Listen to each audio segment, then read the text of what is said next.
The wildfires in southwest Nebraska continue to burn, and the impacts of those fires will be long-lasting. I spent a few days in the Cambridge and Arapahoe areas talking to dozens of people.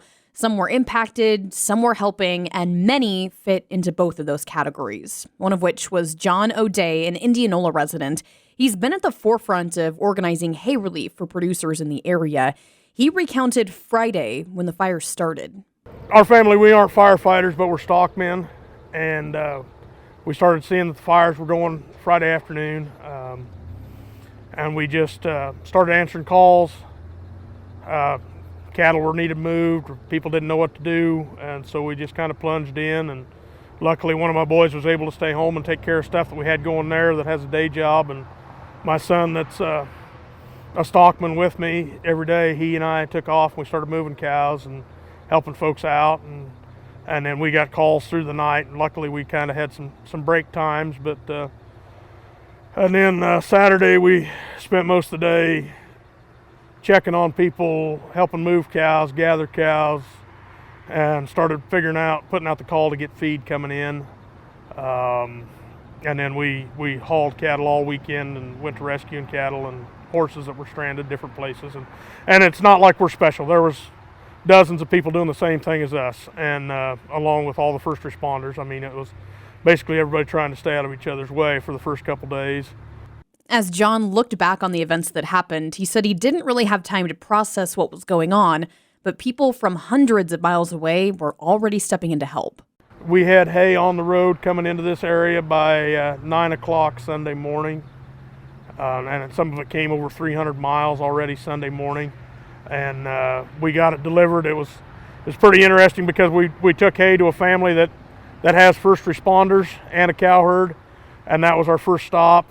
And then we just kept working down the line and trying to get hay dispersed to everyone, and the calls have been nonstop. Many families in that area raise cattle, both cow-calf operations and feedlots, and John said that's the heart and soul of southwest Nebraska.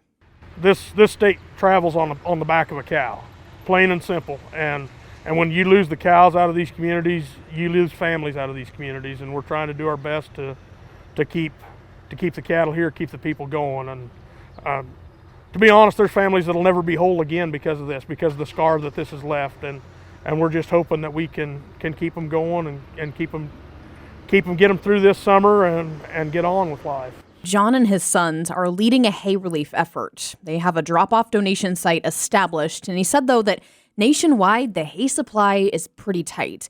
It's been extremely dry, and over 150,000 acres burned in Kansas just in December. Lots of people in southwest Nebraska loaded up their own hay to help out those producers. We kind of started having that drouthy feeling last fall, and we warehoused a lot of hay for our feedlots and for our cow herds. But hay has been expensive and in short supply, and that's what's, and a lot of these guys had a huge pile of hay at their feedlots because they planned on feeding those cows till the 1st of June, and now all of that is gone. A gentleman that you were at his place this afternoon, him and his boys were the first ones. Heath saddled up in December and was hauling loads into Kansas for several days, helping people out. And it's a blessing that he did, because if he hadn't, at least that hay got used by somebody somewhere, because if he hadn't done that, it would be ash today, and we got loads shipped back into him here this week, and hopefully we can get his cow herd fed here for the foreseeable future. John is not on the local volunteer fire department, but frankly, I think God did that on purpose, because John answered the call in a different way. He's put all of his time and effort into making sure local cattle producers get what they need to take care of their livestock. And when asked why he decided to answer that call, it's what we do. It's, I've always said that there's probably the toughest people I've ever known anywhere. I've been all over this country. And I'll guarantee you some of the toughest people in the world are right here in southwest Nebraska, what we've been through in our careers down here. And we're tough, but we got big hearts. And when one of my boys was really little, he said, "Dad," he said, "there's no bigger sin than if you've got a gift that the good Lord has given you and you don't utilize it." And so that's what we try to do, is utilize the gifts that have been bestowed upon us. But John says perhaps the most important thing to remember right now: this deal doesn't get better next week. It doesn't get better next month.